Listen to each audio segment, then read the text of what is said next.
এই জিনিসটা বলার কারণ হচ্ছে গীতা এমন একটা গ্রন্থ,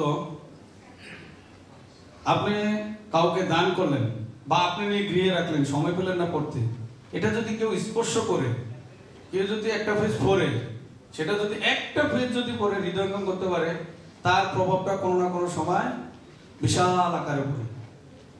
আজকে কত বছর আগের ঘটনা আমি বললাম, এটা 90, 91 বা 92। এখন কত চলে? 25, গড়ে 30-35 বছর হবে। এই 30 বছর 35 বছরে আফ্রিকা অমূল পরিবর্তন হয়েছে, যা বলার বাইরে। কিছুদিন আগে আমাদের মহারাজ আসছিলেন, সর্বজ্ঞান মহারাজ, ভক্তি স্বামী, উনি বলেছেন ইন্ডিয়াতে এত মন্দির নেই, আফ্রিকার কিছু কিছু প্রদেশে এর থেকে বেশি মন্দির রয়েছে, এবং সবগুলো মন্দিরে সদা ভগবানের সেবা হচ্ছে। চিন্তা করছেন, যেখানে ওই দেশের প্রেসিডেন্ট পর্যন্ত কোনো মানুষকে, ভক্তদেরকে যেতে দেয় নাই, বলছে যে আপনি ভিতরে যাবেন, আপনার নিজের সমস্ত দায়িত্ব কার? আপনার। আর সেখানে এখন শুধুমাত্র এই ভগবত গীতার জ্ঞানে তারা হৃদয়ঙ্গম করতে পারছে সারা আফ্রিকাতে, যেখানে বিগত প্রায় 70-80 বছর ধরে দাঙ্গা সবসময় লেগে থাকতো, আর সেখানে এখন সবাই মিলেমিশে কীর্তন করতেছে, আনন্দ করতেছে, এবং এত সুন্দর তাদের কীর্তন, আনন্দ, নৃত্য, দেখবেন যে একবারে হৃদয় বিগলিত। এটা আমাদের সর্বজ্ঞান মহারাজ আসেন, ওনার আগে ছিলেন ভক্তিকীর্ত স্বামী মহারাজ, ভক্তিকীর্ত স্বামী মহারাজ, হ্যাঁ আফ্রিকায়।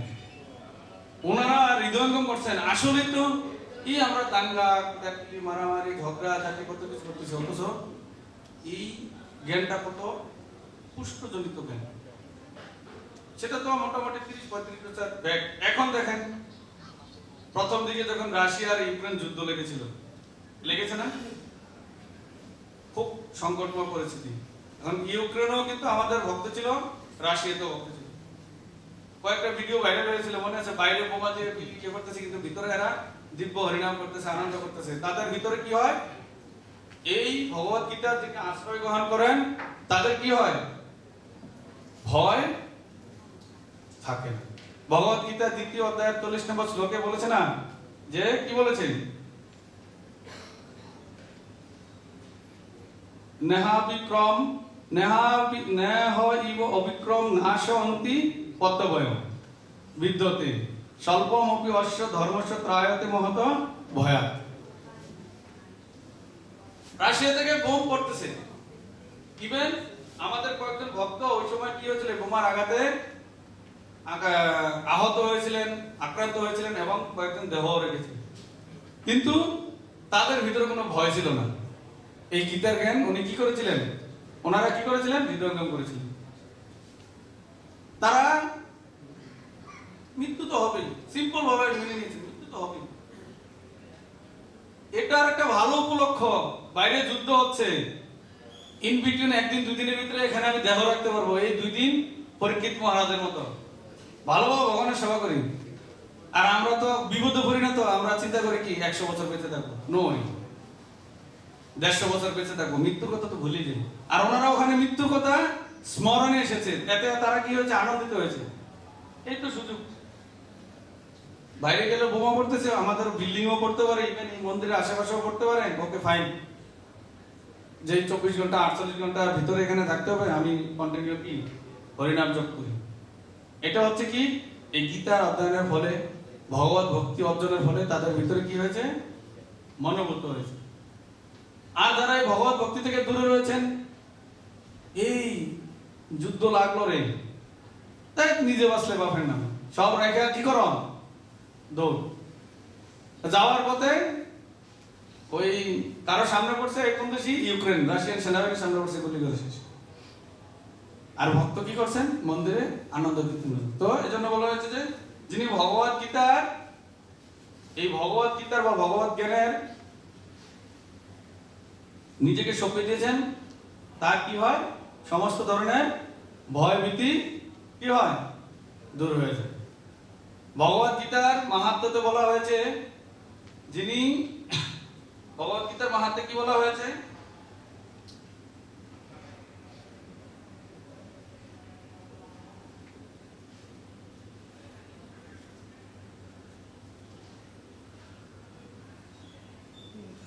ভগবত গীতায় মাহাত্ম্যে বলা হয়েছে 7 নম্বর একটা শ্লোকে, সংসার সাগরম ঘোরম তত্ত্বমিচ্ছেতি যো নরঃ গীতা নাভম সমস্যাদ্য পরাম জ্যোতি সুখিনীষু। অর্থাৎ আমরা এই জগতে কিসের দ্বারা আক্রান্ত হয়ে আছি? বিশেষ করে আমরা মনুষ্য জীবনে যারা রয়েছি, সংসার নামক একটা মায়া, যেটাকে সাগরের সাথে তুলনা করা হয়েছে। সাগরের সাথে, সাগর মানে কি? যেটার গভীরতা কতটুকু জানা যায় না, উত্তাল ঢেউ ও অনেক অনেক স্রোত, যেখানে আমরা একবার পড়ে গেলে আর কোনো কুল কিনারা পাওয়ার কি থাকে না, স্থিতি থাকে না। তখন আমাদের কি হয়? ভয় ভয় কাজ করে। আর ভয়ের কাজে আমরা এক সময় কি হই? সাগরের তলে গভীরে হারিয়ে যাই, মৃত্যুবরণ করি, তাই না? এই সাগরের সাথে তুলনা করা হয়েছে আমাদের এই সংসারকে। আজকে সকালে শান্তিমনাথ প্রভু সকালে না দুপুরে প্রসাদ পাওয়ার সময় বলতেছিল যে ইন্ডিয়াতে একজন ওনাকে ধরেছেন, এই তোমরা সাধু, এত অল্প বয়সে তোমরা এই করো সেই করো, এটার মানে কি? 50 বছরের পরে কি করতে হবে? ভজন সাধন করতে হবে। তখন প্রভু দেখলেন যে ভদ্রলোকের বয়স 60-70 মতো হবে। তো বলে যে প্রভু আপনার এখন বয়স কত? 60 বছর। তো আপনি বললেন আমাকে টিচ দিলেন যে 50 বছর বয়সের পরে ভক্তি জীবন করেন, তা আপনি এখন করতেছেন না কেন? আর বাবা আমি তো করতে চাই, দুটো নাতি আছে, ওদেরকে নিয়ে স্কুলে যেতে হয়, বাজারে যেতে হয়, ওরা আমাদের ছাড়া কিছু বোঝে না। আমি তখন শাস্ত্রে তো লেখা আছে ব্রহ্মচর্য কত বছর? 25 বছর, গৃহস্থ 25 বছর, 50 বছর, 51 বছরে পা দেবেন বানপ্রস্থ, যে 4টা বর্ণাশ্রম রয়েছে। বানপ্রস্থ থেকে 10 বছর অতিবাদন করবেন, সব ঠিকঠাক দেখলে তারপর আপনি কি সন্ন্যাস গ্রহণ করবেন। আপনার তো সন্ন্যাসের বয়স পার হয়ে গেল, আপনি এখনো নাতি নিয়ে ব্যস্ত আছেন। Just example. সেম আমরাও কিন্তু সেম। সিঙ্গাপুরে যখন এসেছি, কয় বছরের পারমিট নিয়ে? 2 বছর, 8 লাখ টাকা খরচ করে, 10 লাখ। ভাই যে কষ্ট রে ভাই, কোন রকমে 2টা বছর কাটিয়ে চালানটা উঠলেই কি গোব্যাক। 2 বছর পরে 2 বছর তো চালানো এটা অনেক কষ্ট, আরো 2টা বছর একটু বেনিফিট নিনি, এন্ড 2 বছর আবার 8 লাখ টাকা ক্যাশ করার পরে বিল্ডিং করলে 30 লাখ টাকা লাগবে, আরো 2 বছর এই করতে করতে করতে 12 বছর 15 বছর শেষ হচ্ছে না এরকম? এটাই মায়া। কিন্তু একটা সময় কি হবে? এই জিনিসটা ধ্বংস হয়ে যাবে। আর অথচ গীতা মাহাত্ম্য বলেছে এই ধরনের মায়া থেকে, এই সংসার রূপ সাগর থেকে মুক্তি পাওয়ার জন্য আপনি যদি এই ভগবত গীতার আশ্রয় গ্রহণ করেন, কি গ্রহণ? আশ্রয় গ্রহণ করেন শুধুমাত্র ভগবত গীতা, তাহলে আপনি এই রূপ সংসার রূপী যে মায়া রয়েছে, সাগর রয়েছে, সেটা থেকে আপনি কি মুক্তি পেতে পারেন। আর ভগবান কৃষ্ণের সবচেয়ে প্রিয় ব্যক্তি হতে হলে কার? ভগবান কৃষ্ণের। তো ভগবান কৃষ্ণকে কে কে জানেন? ভগবানকে কেউ জানেন না? ভগবানকে কৃষ্ণ, কৃষ্ণকে আমাদের সবসময় হৃদয় ধারণ করতে হবে। উনি হচ্ছেন আমাদের পরম পিতা। তো এখন পরম পিতা বর্তমানে কতজন সন্তান রয়েছে এই ব্রহ্মাণ্ডে? শুধু মনুষ্যরূপী প্রায় 850 কোটি। কত কোটি? এই পৃথিবীতে মানব জাতির সংখ্যা কত? আদমশুমারির অনুযায়ী 850 কোটি। একজন পিতার 850 কোটি সন্তান। এর মধ্যে যদি আপনাকে স্পেশালি চুজ করে, তুমি আমার খুব প্রিয়, কেমন ফিলিং হবে? হ্যাঁ, এই ব্রহ্মাণ্ডের মালিক ভগবান, আর এখানে তার 850 কোটি সন্তান রয়েছে, তার মধ্যে একজন আমি স্পেশাল। ওয়াও, কি ফিলিংসটা কেমন হবে? তো এই যে ফিলিংসটা হবে, সেই ফিলিংসটার জন্য আপনাকে ভগবানের সবচেয়ে প্রিয় হওয়ার জন্য আপনাকে অন্ততপক্ষে একটা পন্থা অবলম্বন করতে হবে। সেই পন্থাটা কি? সেই পন্থাটা কি? কৃষ্ণের অনুগত হওয়া। কৃষ্ণ নিজের পিতা সম্পর্কে জানা এবং সেই জিনিসটা অন্যকে জানানো। সেই জিনিসটা অন্যকে কি? এই যে ভগবত গীতার 18তম অধ্যায়ের 69 নম্বর শ্লোক, সবাই আমার সাথে বলবেন, হ্যাঁ? না চ তস্মাৎ মনুষ্যেষু কচ্চিৎ মে প্রিয়কৃতম ভবিতা ন চ মে তস্মাৎ অন্য প্রিয়তর ভুবি না চ তস্মাৎ মনুষ্যেষু কচ্চিৎ মে প্রিয়কৃতম ভবিতা ন চ মে ভবিতা ন চ মে তস্মাৎ অন্য প্রিয়তর ভুবি। অনুবাদ: এই পৃথিবীতে মানুষদের মধ্যে তার থেকে অধিক প্রিয়কারী আমার কেউ নেই এবং তার থেকে অন্য কেউ আমার প্রিয়তর হবে না। বুঝতে পারলেন? এটার কোনো তাৎপর্য নেই, কিন্তু অনুবাদটা খুব সুন্দর না? বলছে এই পৃথিবীতে মানুষদের মধ্যে তার থেকে প্রিয়কারী। আমি মাত্র বলেছিলাম এই পৃথিবীতে কতজন মানুষ রয়েছেন? প্রাথমিক 850। তার মধ্যে সবচেয়ে প্রিয় ব্যক্তি আপনাকে চুজ করলে আপনার কেমন ফিলিং হবে?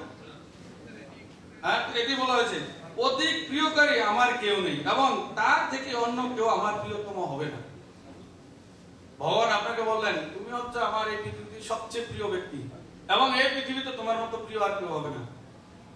কেমনটা হবে? যেমন কৃষ্ণ কৃপা মূর্তি অবচরণের বৈদ্য ভক্তিবেদান্ত ছিল প্রভুপাদ, ওনাকে কি বলা হয়? কৃষ্ণ কৃপা মূর্ত। কৃষ্ণের সমস্ত কৃপা একটা মূর্তি হিসেবে তৈরি করা হয়েছে। মনে করেন আপনার ব্যাংকে বর্তমানে পৃথিবীতে সবচেয়ে বড় ধনীকে ইলন মাস্ক, কোটি কোটি ডলারের মালিক, সমস্ত কোটি কোটি ডলার এনে এখানে একটা মূর্তি বানালো ডলার দিয়ে। দেখলে বলবেন ও ডলারের মূর্তি, তাই না? বলা হবে না? সেম কৃষ্ণের সমস্ত রকমের যে কৃপা রয়েছে, কৃষ্ণের কৃপা কিসে নাই? কৃষ্ণের কৃপা কিসে নেই? তাহলে শুনেন, প্রভুপাদকে জনার্দন প্রভু প্রশ্ন করছেন, সরি জনার্দন প্রভু না, এই যে দুবাই মায়াপুরে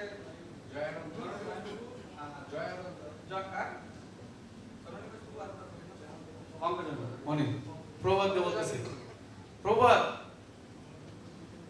কৃষ্ণ এত ধরনের কৃপা করে, এখন আমাদের যারা আচার্যবর্গ রয়েছেন, আচার্যবর্গদেরকে উনি না নিয়ে গেলে পারেন না নিয়ে গেলে পারে না। কারণ এই ব্যথাটা চৈতন্য মহাপ্রভু বলেছেন, এই জগতের সবচেয়ে বড় শক্তি বৈষ্ণব বিরহ। এই জিনিসটা না করলে পারে। কারণ প্রভুপাদ একটু হাসি দিলেন। এই কথাটা বলার কারণ, প্রভুপাদ শোনাতে আপনার how we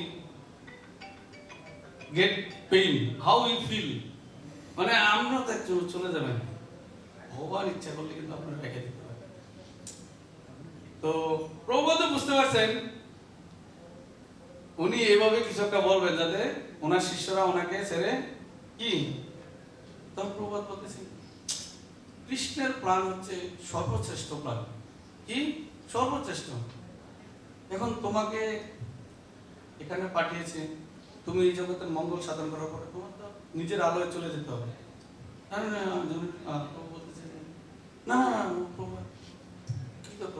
ওখানে গেলেও তো আমরা কৃষ্ণের সেবাই করবো, এখানে থাকি বা এখানে থাকেন আপনি, শুধু শুধু কেন ওখানে চলে না? দেখেন আপনার কত শিষ্যরা রয়েছে, কত প্রিয় ভক্তরা রয়েছে, তারা তো এটাতে কি হবে, ফেল ফিল করবে।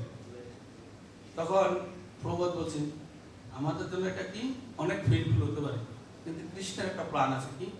হয়তো বা অনন্ত কোটি ব্রহ্মাণ্ডের ভিতরে এই ব্রহ্মাণ্ড থেকেও আরো অধপতিত কোনো ব্রহ্মাণ্ড রয়েছে। কৃষ্ণ যদি বলে যে যাও তুমি ওখানে গিয়ে একটু সেবা করে আসো, তাহলে তোমার কোনো কষ্ট হবে?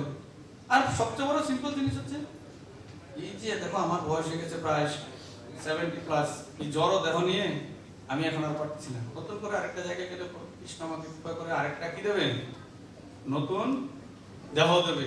সেই দেহটা নিয়ে আবার পূর্ণদমে আমি কি করতে পারবো, সেবা করতে পারবো। তুমিও তো দিন দিন ওল্ড, একটা সময় তোমারও কি লাগবে, এনার্জি লাগবে তখন। তো এইভাবে যখন বললো, কিন্তু উনি তো মানে এক কথা, না না কৃষ্ণ। তখন প্রভুপাদ বলেছিলেন, যখন তোমার বয়স আমার মতো 70 হবে তখন তুমি বুঝতে পারবে তোমার প্রচার করার জন্য কতটা এনার্জির প্রয়োজন। এখন তুমি হয়তো এটা বুঝতে পারবে। তো কৃষ্ণ তখন তুমি অনুভব করবে, হ্যাঁ আমার আসলে এই সময় আমার এখান থেকে চলে যাওয়া দরকার। সেটা যদিও একটু পেইনফুল হয় অন্যের জন্য, কিন্তু আমাকে চলে যেতে হবে নবরূপে আবার কি করার জন্য, প্রচার করার জন্য। তো এভাবে যখন দুজনে কথোপকথন করতেছেন, তখন কৃষ্ণ বলল, সরি প্রভুপাদ বলতেছেন, এই যে আমরা এখন কথা বলছি না, এটা নিয়ে আলোচনা করতেছি, তুমি কিন্তু কৃষ্ণের অতি প্রিয় হয়ে গেছো। এবার বলো, তুমি যেহেতু কৃষ্ণের অতি প্রিয়, সদা সর্বদা কৃষ্ণের কথা নিয়ে ব্যস্ত থাকো, তুমি কি আর এই মায়াপুর ধাম ছেড়ে চলে যাবে? কারণ তোমরা দু ভাই সংসার ছেড়ে চলে এসেছো, তোমার মা বাবা এখনো লন্ডন থেকে তোমাদের অপেক্ষা করতেছে, পাশ্চাত্য দেশ থেকে, তোমরা কি চলে যাবে? প্রভু সত্যি কি আমরা কৃষ্ণের অতিকর প্রিয় হয়ে গেছো? হয়ে গেছি। বলে যে কালকে থেকে যখন অল্টারে ঢুকবে, সেবা করবে, তখন তুমি রিয়েলাইজ করতে পারবে। আজকে দেখেন প্রভুপাদ কত বছর আগে বলে গেছেন, এটা প্রায় 50 বছর আগে। আজকে পর্যন্ত ওনারা দুজন সন্ন্যাস দীক্ষা পর্যন্ত গ্রহণ করেন নাই। কেন? সন্ন্যাস গ্রহণ করলে এই যে কৃষ্ণের অতি প্রিয় বলছে বিগ্রহ সেবা করবে, এই বিগ্রহ সেবা থেকে বলতে তাদের সন্ন্যাস দীক্ষা নিয়ে অন্যান্য জায়গায় প্রচারে যেতে হবে। চিন্তা করছেন? এই কৃষ্ণের কৃপা প্রভুপাদ সরাসরি ওনাদের দু ভাইকে দিয়েছেন, এবং এক ভাই অলরেডি এই